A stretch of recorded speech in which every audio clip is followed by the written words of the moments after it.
The HS is MG's first ever plug-in hybrid, and the way it's going with all of its models, which are now all electric, it might also be its last. It's an interesting crossover, one that goes up against the likes of the Hyundai Tucson, Peugeot 3008 and the Kia Sportage. That's the kind of size it is too. It sits in between the likes of the Audi Q3 and Audi Q5, and yet MG is hoping that it'll gain customers by its low pricing, high value, lots of specification. As you can see, there are plenty of eye-catching colours to choose from, and this is an almost Mazda-like red. It works very well, especially in this lovely sunshine. The rest of the HS, it's quite an attractive looking car. It's certainly not offensive, but neither is it groundbreaking in its design. It has got a modern big grille with a big MG logo in the front, and that's pretty much what people are looking for these days. It certainly doesn't look out of place in the market up against other similar models. Under the bonnet is a 1.5 litre turbocharged petrol engine. Mated to that is an electric motor. Between them, they produce up to 258 horsepower and 370 newton meters of torque. That's a lot of performance for a mid-sized crossover, and we'll talk about it in a minute. When we get on the road, it feels fast enough too. Perhaps more importantly, when you plug it in, charge up the battery fully, it can get a range of up to 52 kilometers. And we found, in lovely sunny conditions here in Ireland at the moment, we found that you can get close to 50 kilometers purely on electric power. When you're choosing an MG HS, it's quite a simple process. There's only the plug-in hybrid powertrain, and then there's two different levels. This is the Excite model, and there's also the Exclusive. When I picked this car up from MG earlier, actually, I assumed it was the higher level because it's got so much in it, such like synthetic leather seats, etc., which we'll show you in a minute. But actually, this is the Excite model, and that comes with a lot. It has the full suite of safety equipment. It has a 7-year warranty, which both models get, which is really encouraging actually. And it has everything else you need, to be honest. You get a little bit more by upgrading to the Exclusive model, but I'm not quite sure it's worth the extra money. The interior of the HS arguably has more universal appeal. It's quite large inside. It's a big 5-seat SUV. Not only that, but there is a lot of equipment like I mentioned a minute ago. And it's kind of hard to believe that this is the entry-level model. It starts with these synthetic leather seats. It looks like leather and it feels like leather. And it lifts the cabin, actually. There's a leather steering wheel as well, which feels good to touch. And the gear lever is solid. So all the touch points, cleverly, are well engineered, tactile, and feel of high quality. This might come as a surprise given the low starting point. But perhaps more surprising is the level of equipment, which I mentioned earlier. This touchscreen interface is standard. It comes with navigation, it comes with Apple CarPlay, Android Auto, and lots more. It's quite a detailed system. You actually need to delve into the menus to get to know it a bit, but it's full of content. In terms of practicalities down here, you have 2 USB ports, a 12-volt socket as well. Now these are USB-A ports, so people looking for USB-C won't find them in this car. Behind the gear lever, you get 2 decent sized cup holders and an extra slot here, and we found that most smartphones can fit in nicely in here. Behind that and underneath this nice armrest here is a decent deep box, and what's more, you can actually turn on the air conditioning into that so you can keep drinks cold in there. The glove box is also of a decent size. The door pockets are a decent size. It's quite a practical cabin to spend time in. Even this entry-level model comes with electric adjustment of the driver's seat, which is useful. So there's lots of height adjustment, lots of length adjustment, and it's very easy to tweak while you're on the move as well, which is useful for staying comfortable on a long journey. The steering wheel isn't quite as adjustable, but it really isn't bad. It does go up and down, in and out. Complementing the central screen is a digital instrumentation pack here, as is becoming the norm. The graphics are very modern, and it's very detailed. There's a lot of information in it again. You access it via the steering wheel buttons here, and it's quite easy to use, quite intuitive, and easy to read. The back seats are really spacious too. The seat base is set quite low, so you actually get a lot of headroom here. But despite that, it doesn't feel like your knees are up by your chin or anything. The driver's seat here is set for myself. I'm about 5'8", 5'9", and as you can see, plenty of knee room behind, plenty of room for my feet. Fairly spacious overall.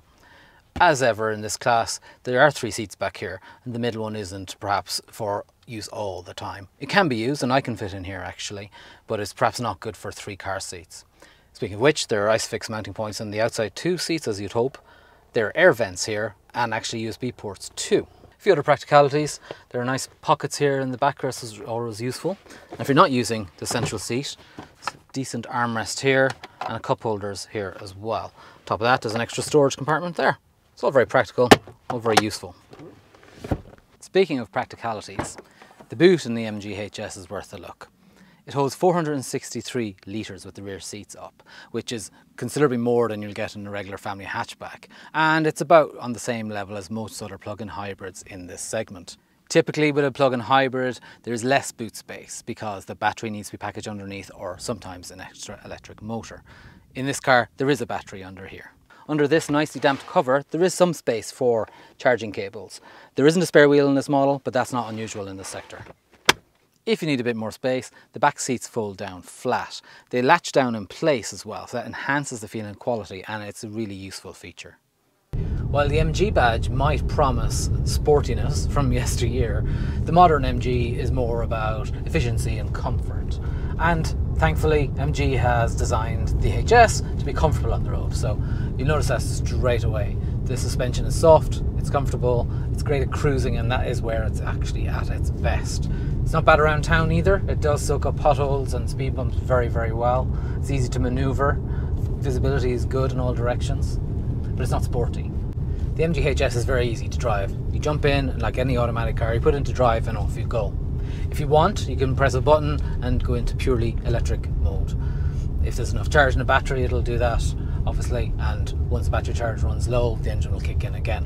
When you're rambling around, the engine is fairly quiet. The interface between the two seems to work quite well. You can't really notice when you change over to electric power, just when the engine kicks in, for instance. It's a bit more audible at higher speeds. Unlike many plug-in hybrids, when you start off in the MG HS, it doesn't default to using all of the battery charge immediately. So a lot of other plug-in hybrids, you get in, you start off and it's in electric mode straight away, which is nice, it's quiet, civilized, but they run down the battery immediately, even if you're driving on the motorway, for example. The HS doesn't do that. It seems to tweak it to its own devices, its own calculations. It determines how much the engine is to be used, and actually when you're at higher speeds, the engine is used. You can, as I say, put it into electric mode for whenever you want it to be in purely electric mode, but it doesn't automatically default to that situation. Around town, it keeps in electric mode and it's lovely and quiet, as you would hope. Though the MG HS isn't a sporty car as such, it has plenty of performance, so if you need to overtake something, if you need a bit of towing, it's perfectly capable of doing all of that. 258 horsepower is not to be sniffed at after all. So when you jump in to drive the MG HS, it's very simple. Put it into drive like any automatic car and away you go. If you wanted to go into pure electric mode and only use that to its maximum ability, you press an EV button and it will do that, but those are almost the only two driving modes as such. Within the options, you can choose to enhance how much battery charge is kept, but it doesn't appear to just fully charge up the battery to its maximum as soon as possible, like in some cars. What all that means is, really, the HS feels like a regular hybrid when you're out and about and you're driving it. So it doesn't just run down its battery really quickly and then you're just left with a petrol engine. It seems to be in hybrid mode most of the time and optimizes that. And it's a different strategy to how a lot of plug-in hybrid SUVs are driven. I mentioned at the top the amount of equipment that comes as standard in the HS. And when you're driving it, you do notice that there's a lot of driver assistance systems at work here, and they're all fitted as standard. It's really quite impressive. Unlike a lot of plug-in hybrids, you do notice that the HS gets a lot of brake energy regeneration. So when you leave off the accelerator, there's pronounced deceleration as the electric motor operates as a generator and slows the car and charges up the battery at the same time. Not many plug-in hybrids do it to the same level as electric cars often do. That's our first look at the MG HS, a plug-in hybrid SUV. MG isn't a very well-known brand in the market, certainly not in its reinvented state that we have today, where it's concentrating on electrification. However, the HS is a good option against established hybrids, such things like the Tucson, Peugeot 3008. It undercuts those and many others in terms of its pricing, but also it's a really high value proposition. Top of all that, it's got a 7-year warranty. If you're in the market for a plug-in hybrid, for your family, for a bit of an active lifestyle, HS is worth a look. If you want to know more about the HS and indeed all of its rivals, pop along to our website. It's CompleteCar.ie and it's a great resource for choosing your next new car.